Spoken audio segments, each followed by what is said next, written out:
Pangarap ng tito ko magtayo ng negosyo, kaya ngayon sasamahan natin siya maglakad ng papel, literal at legal. Walang dyan, napakadami palang requirements. Legit, sobrang hassle pero worth it. Hindi mo paniwala ako. Tama, boy. At unang first step pa lang namin, napakadami palang kailangan nito, pero ang unahin natin DTI. Actually, wala talaga kaming alam ng tito ko kung paano mag-apply sa ganito. Talagang lakas lang ng looban dala namin. Kaya itong tito ko, gustong-gusto talaga magtayo ng sisigan. Wait lang, mali pala tayo ng pinuntahan, sa kabila palang pintuan. At dito na nga tayo dinala ni Sir dito kay Madam Binalot para makapagpagawa tayo ng DTI. Bali, may mga hiningi lang na requirement sa amin si Madam. Tapos may mga tinanong lang kay tito, tapos bigla siyang parang kinikilig, oh. Pero lahat naman ng tanong ni Madam, nasagutan tito ko. Siyempre tito ko yan eh. Tapos ito pa lang si Madam Binalot, merong 5-star hotel kung saan yung mga pagkain nakabalot sa saging. Kumain ka naman sa amin, i-vlog mo naman. Ano kainan nyo? Binalot. Binali yung sa malapit sa ano? Sa Riverside, yun yung masarap eh. Kaya, Hindi nga lang ako nakakalibre doon eh, kaya gagaw na kayo. Wala ka naman libreng pumunta ka. Libre mo. Oo, sis. Sabi mo yan.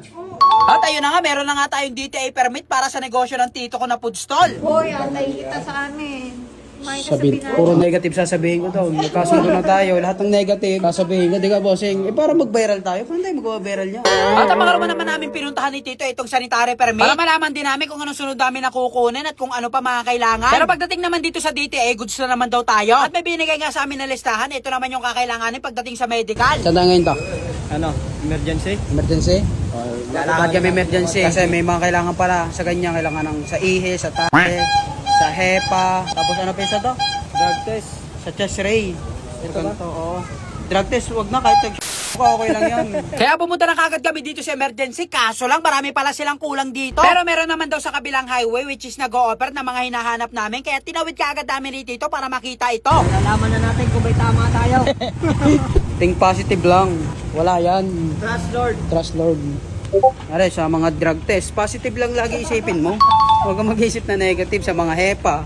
Positive lang, huwag negative. Pagdating namin dito sa loob, buti na lang mabait tsaka maganda yung staff. Kaya mabilis namin nakausap ng ayos. At kailangan din natin magbayad para sa medical ni Tito. Siyempre, hihilo tayo. Mang walang tawad. Para namamaling sa isdaan. Mga makakain ng tawad. Sige po, 750. Iyon. Gumagana pala yun. Hindi pala to. Ma'am, yung binayaran ko na Lunes, pwedeng tawaran. Para saan po yun, sir? Para po sa ihit. Ay, kailangan no puno. Ang ihit po. Pero ang dumi po, konting-konti lang po. Pwede yung may kayat-kayat. Yung... Pagkatapos nga ng ilang minuto lang, eto, nakuha na ng dugo si Tito para sa hepa. Saka yung ihi at dumi, goods na rin. Bali, ang pinakahuli nga natin gagawin, eto, magpapa-x-ray na nga si Tito. Kala ko abutin kami dito ng ilang minuto, pero 10 segundo lang, tapos na kagad, parang pinicturan lang. Ano po yun, ma'am? Okay na po yan? Okay na po. Bukas po, mga 10 to 10:30 po. Aba. Apo, okay na po yun. Pag nakuha na po namin ng result, pwedeng makuha na rin po ang pera, yung binayad ko. At yung gusto nyo nga magpa-medical, punta na kayo dito. Mabilis at mabait kausap ang mga staff para ka nasa 5-star hotel. At ang pangatlo nga namin na pinuntahan, etong barangay permit. Bali, mabilis na rin kami nakakuha ng barangay permit kasi meron na nga kaming DTI. Tapos sa pangapat naman, eto, sa tubig naman nagagamitin. At swerte natin, nakahingi tayo kay madam ng kopya, tapos sila pa nagpasero. Grabe madam, napakabait nyo. Maraming salamat po talaga. Ingat po kayo lagi sa mga lakad nyo. At kinabukasan nga, eto, nakuha naman namin yung sa medical at pasado naman si Tito. Wala siya naging problema kahit isa. At pinacheck na namin kay sir kung tama ba yung mga pinagagawa namin. Tapos eto, binigyan na si Tito ng identification card. Okay na po yun, sir? Okay, thank you po. Thank you po. Tapos nga yan, ito, pinabalik naman kami dito sa pinapuntahan natin ng una. Gusto naman daw lahat, kaso lang meron pa tayo kailangan ipaserox. Bale, pinaserox ka namin dyan, ito, mga DTI permit. Pagkatapos ko nga maibigay yan kay sir, ito, pinapunta naman kami sa isang opisina para magbayad. Grabe na, nakakapagod pala talaga maglakad ng ganitong papeles. Tapos balik na ulit kami dito kay Madam Binalot. Meron lang pinirmahan dito si Tito ko. Thank you. Thank you, thank you. Oy! Oh, hindi ko kakalimutan ng binalot. Dito pa nga, shoutout ko na eh. Dahil kakaibang pagkain niya, talaga namang nababalot sa saging. At pumunta na kami dito kay Parang Dede para itanong kung ano pang gagawin namin. At tinanong na rin namin kung saan yung magiging pwesto ni Tito. Bali mamayang gabi, tignan na lang daw namin, sabi ni Bossing JP, kung saan may available. At after 2 weeks nga, eto, kakain na nga kami ng Pantom Squad. At titikman na nga natin ang sisig na binebenta ng Tito ko na talaga namang itsura pa lang, napakasarap na. Ceregrel, tsaka Manoyes, tsaka yun ang bata. Lalagyan natin sa dryer.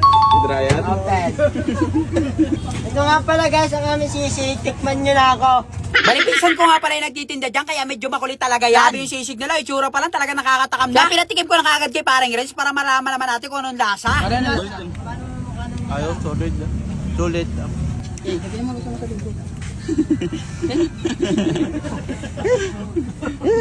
Grabe talaga mga buddy, talaga namang nakakapanlaway kasi napaka-juicy nito nung natikmang ko. Majusi siya. Kaya pagkasisig niya. Hindi kagaya ng timpla sa atin pag nakain tayo dito. Bali, sariling gawa kasi nila yung sauce nito, kaya talaga namang napakasarap at sila lang ang may alam ng ingredients. At kung gusto nyo pampulutan o kaya pang ulam ito, meron din sila dito. Ako na mismo nagsasabi sa inyo, talaga namang napakasarap nito. Hindi mo paniwala. So mga boy. Ano pangalan mo? Ano pangalan mo? Huh? Ano pangalan mo? Alden Richard. Ako si Jacklot, subaybayan mo ko sa FB kasi kada araw may vlog ako na pampahappy.